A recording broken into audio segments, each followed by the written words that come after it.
A big hello and a warm welcome to all of you amazing and beautiful people out there to my channel, the Twinflame Union. In this channeling session, we would be having a talk about how the Divine Masculine has a realization that the Divine Feminine is his true love, and the Divine Feminine also has the realization about her true self, and there is a mirroring going on.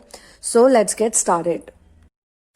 So basically, what has happened with the Divine Masculine energies is that they have figured things out in a way that after suffering, after being in very bad relationships, very toxic relationships, or after, if not relationships, after they made those lifestyle choices or they went ahead with certain things which they felt would make them happy, even though in their heart they always had an inkling that there is something wrong with this, it's not the right thing, or they, when they got attracted to the Divine Feminine energies, they were very much drawn to it because there was this purity, this nurturing, this truth, reality in it, authenticity in it. Even though they were very drawn to it, but they were not yet there, So when you are on the path of ascension, when you're going to source ascension, source will accept you for sure, because source never leaves us. We leave the source. We get so involved in the materialistic world and we have so many fears that because of our fears, we want to make those choices that make us comfortable, that make us feel a part of the society.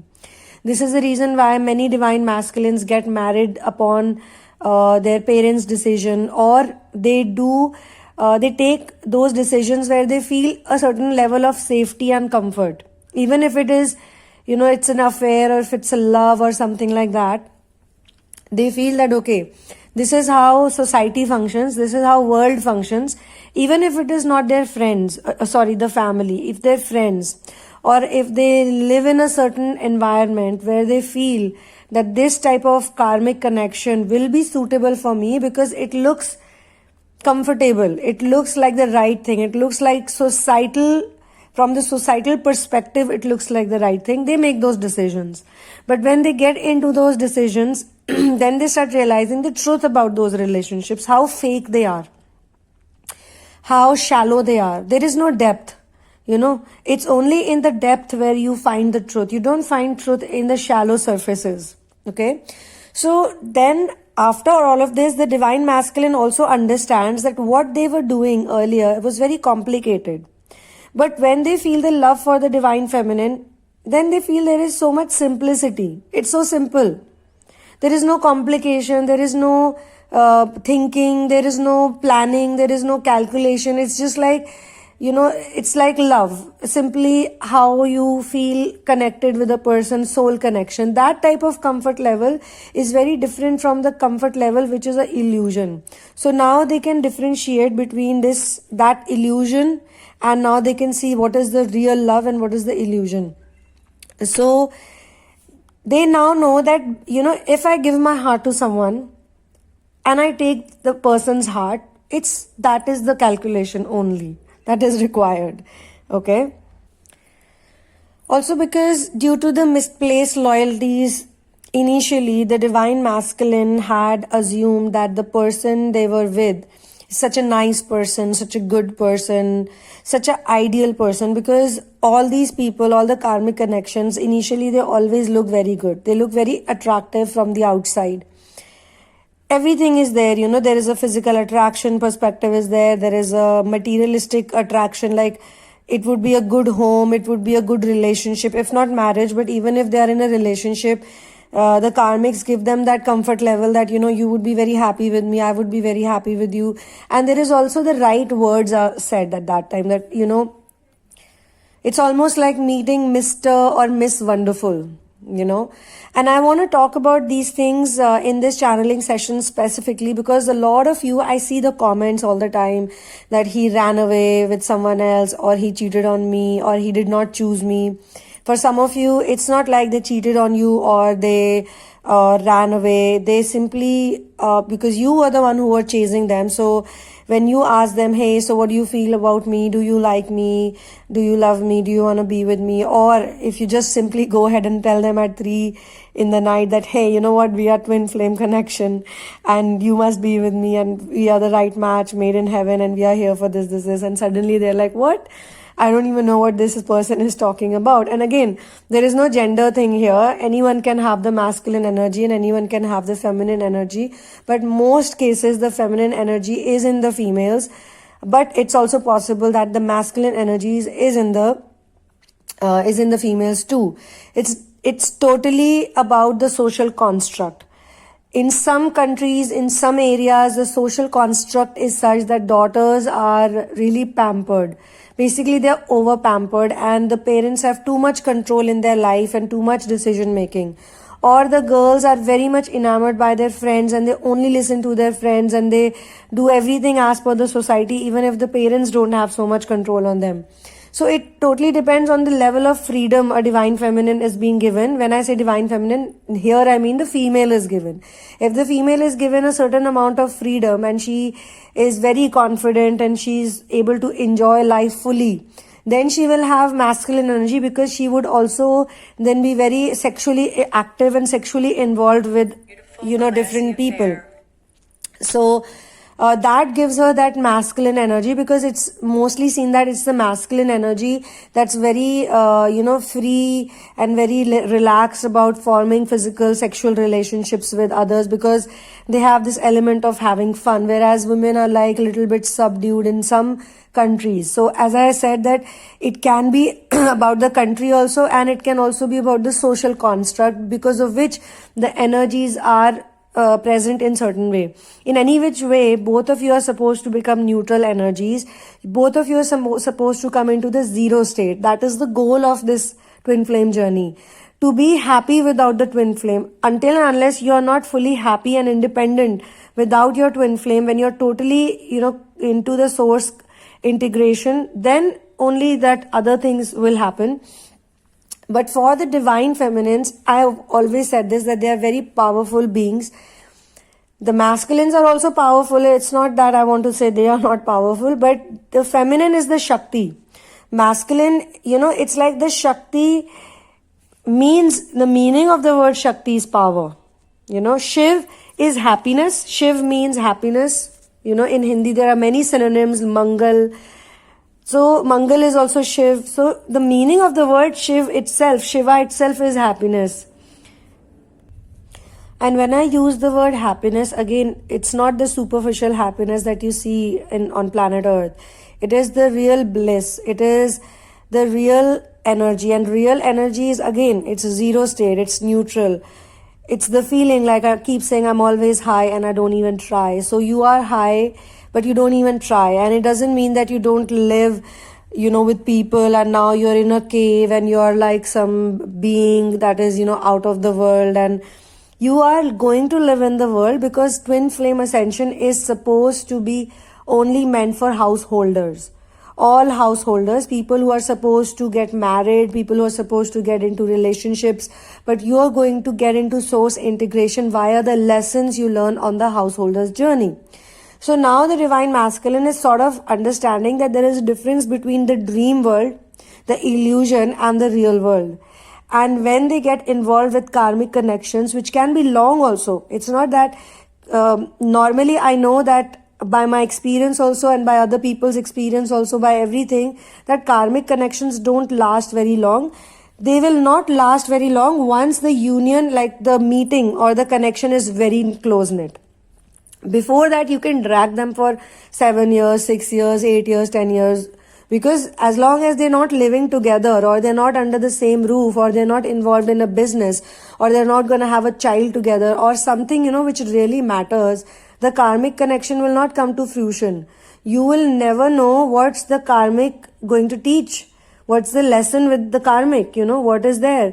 They can only show your real self to you when you are close to them, when you're completely into them and when you try to understand what is it that they want from me.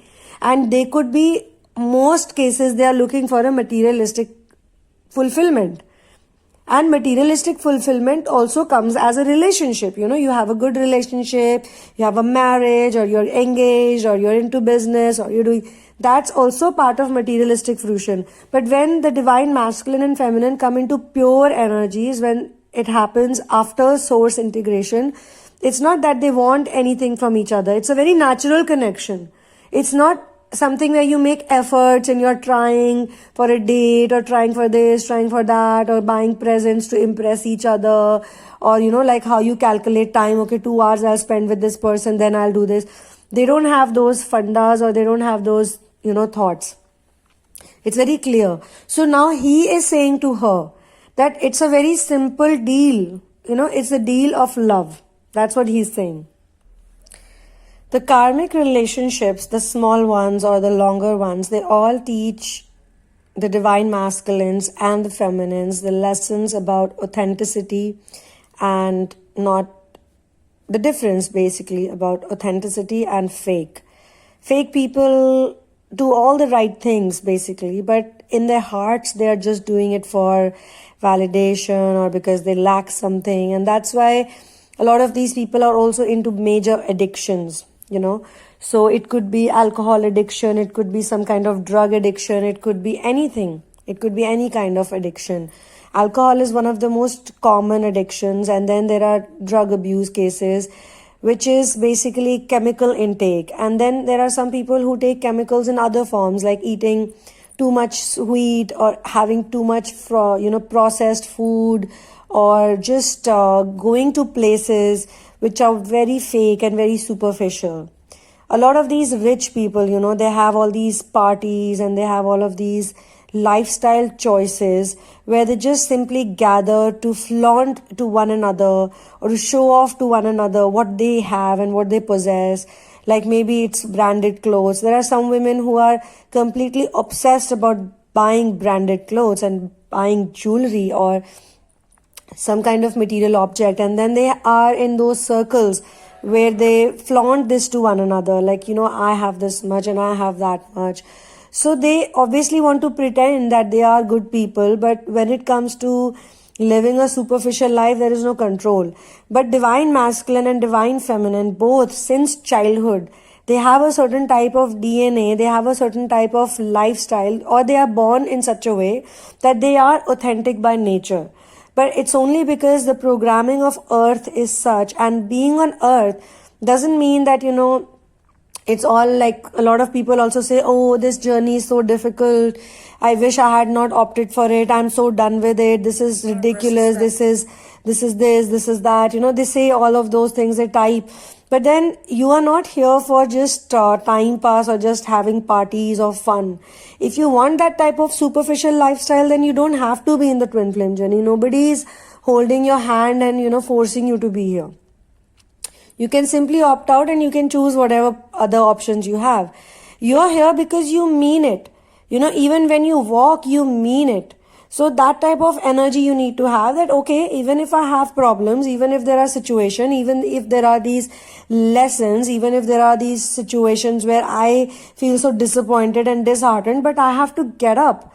I cannot just keep sitting in one corner in one room and keep cribbing about it, keep blaming the world. Oh, I'm so sad, I'm so miserable, I don't want to be like this, I don't want to be like that. No, that is not what courageous people do. That is not what brave and strong-headed people do. Strong-headed people, in fact, feel happy whenever there's a problem because they know that they're going to learn something from this. So now he is actually becoming like that because divine masculines were always escapist. Their problem was escapism. They would always run away from the situations and find some easy way out and some easy peasy path, and then they would be like, yeah, I want to do this and this is so comfortable. I don't have to face my fears or my traumas anymore. So when the divine feminine comes along and she shows them all of those areas where they need to work, they start freaking out and they go like, no, I cannot do this, I cannot commit, or I cannot be with this person, I need more time and I need this and I need that, and they start looking for places. So for some people, I keep saying, for some people it could be a karmic relationship as a person, or for some people it could be just being a certain way, just living a certain way, like being very lazy, or being very person who leaves things on tomorrow. That's lazy also.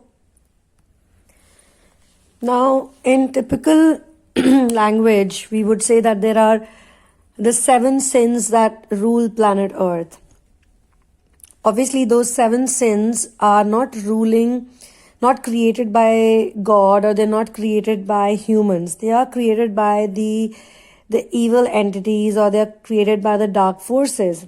Now, when planet Earth was created, it had all of these, beautiful plants and animals, and everything was there. And then even the humans, they were not fully developed. It's only when the extraterrestrial entities came in and they decided to create humans and give Earth a sort of special place in the cosmos, because Earth is like the duality center. It's where you have half of everything and you have opposite of everything. You have all contradictions. So it is the perfect place for any soul to actually do the work of ascension.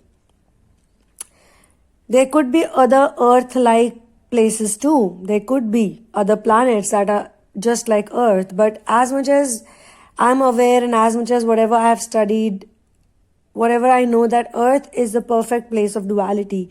And from duality, you become a person who turns into singularity. Okay, so when they created planet Earth, that's why they say human beings are also animals. And when I talk about dogs are basically the bridge between spirituality and the animal world. That's why dogs are so special. And this dog love that I have in me, it's not only I'm like that. There are many people I have noticed who are like that. It's because we have to understand that though we are humans, we are a social animal, we are a type of animal, but we are the highest on the ecosystem, we are highest on top, because God, universe created us like that. We are all, every single soul has a speck of light of God. So that makes us very powerful, and that also means that the human mind is very powerful. One single human mind is so powerful when it's fully developed. So imagine what all it can do. So when all of this was happening, when you as a person, as an individual entity was coming to Earth, you knew that what you're getting into. You always knew it. You knew everything, and it was your own choice.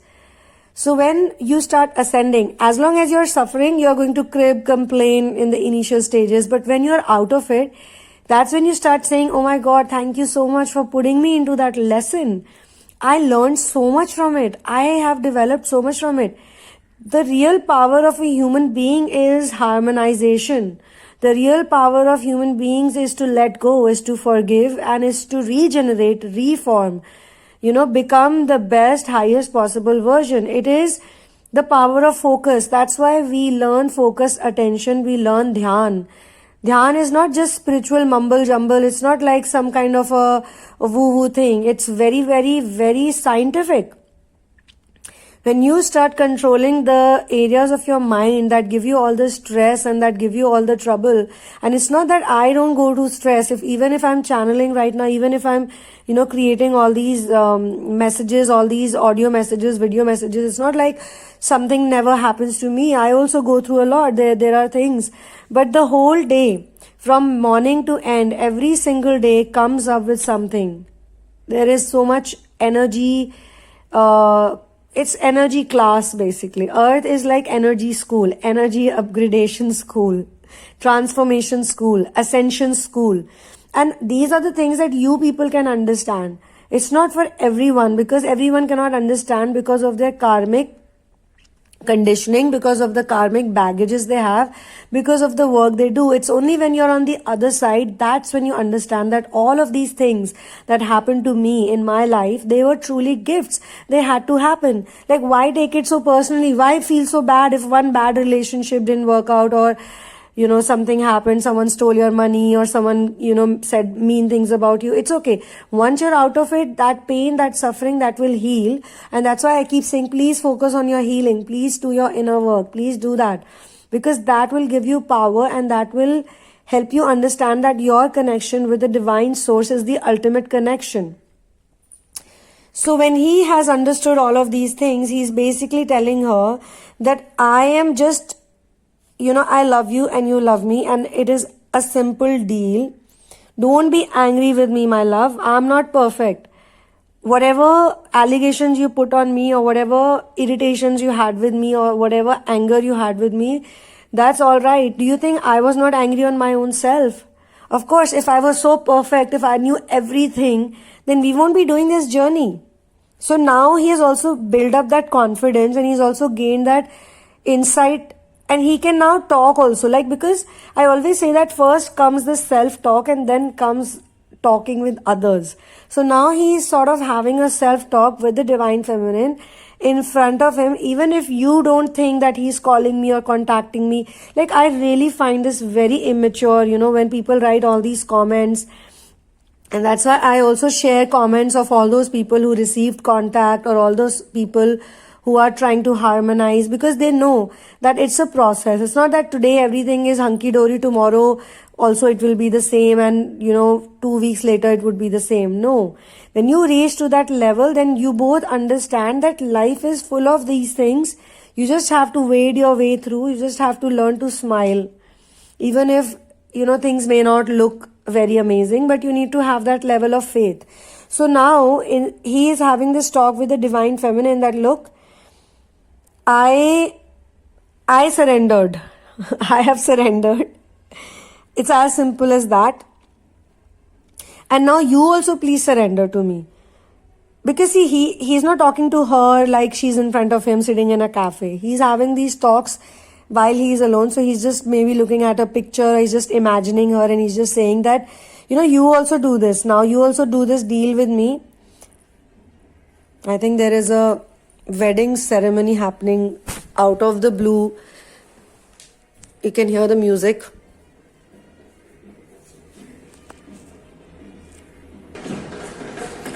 This is how Indian weddings are. They play all the music. They have a procession.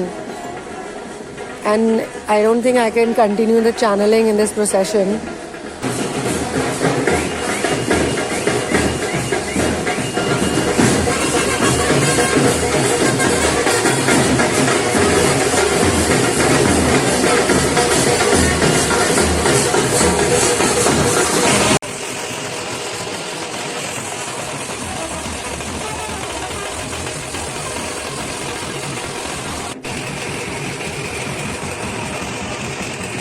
So I will stop the channeling here, and it's kind of funny actually.